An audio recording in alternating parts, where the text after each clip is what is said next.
J'ai grandi dans un village de la région des collines, au centre du Bénin.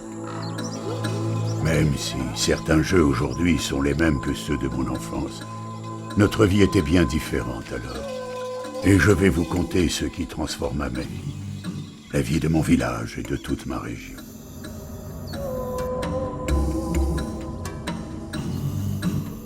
J'avais 8 ans, et souvent j'allais seul écouter le vent siffler dans les feuilles du grand arbre.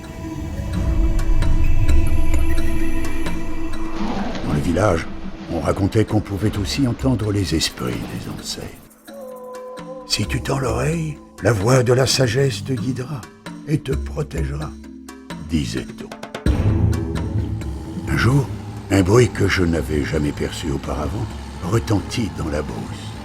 La curiosité me poussa à découvrir ce que c'était. Derrière les arbres, j'aperçus alors d'énormes machines oranges. Elles avalaient les cailloux et déplaçaient la terre, et elles se dirigeaient vers mon village. Impressionné, je me demandais si ces hallucinations n'étaient pas le fait d'un mauvais génie. Il y avait des hommes partout, en grand nombre. Que faisaient-ils ? Quel était leur but ?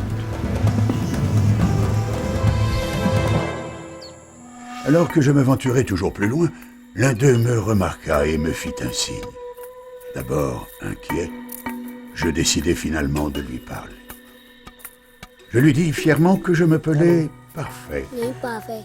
Et je compris tout de suite que ce n'était pas un mauvais génie. Il m'expliqua qu'il était conducteur et qu'avec son équipe, il construisait une route. Une route ? J'avais 1000 questions à lui poser. Pour mieux comprendre, je lui demandais de me dessiner la route.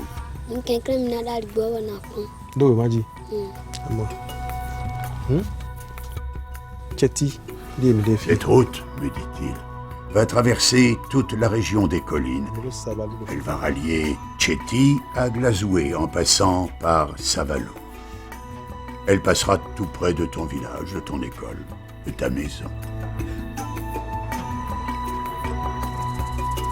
À l'écouter, je compris que construire une route était une chose complexe.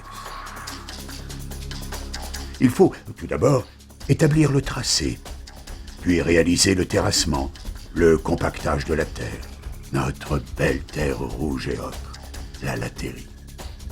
Il faut, enfin, stabiliser la chaussée pour que la route résiste au temps et à la circulation.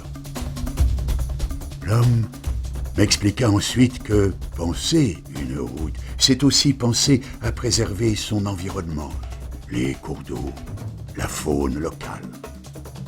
Ils allaient, pour cela, poser des caniveaux, des dallots et construire des ponts.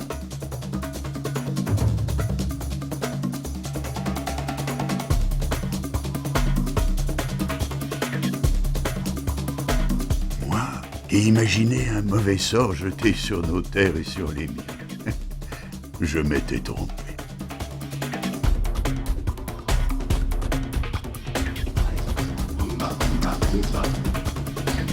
Enthousiaste, tous les jours, tous les matins, j'allais voir comment la route avançait.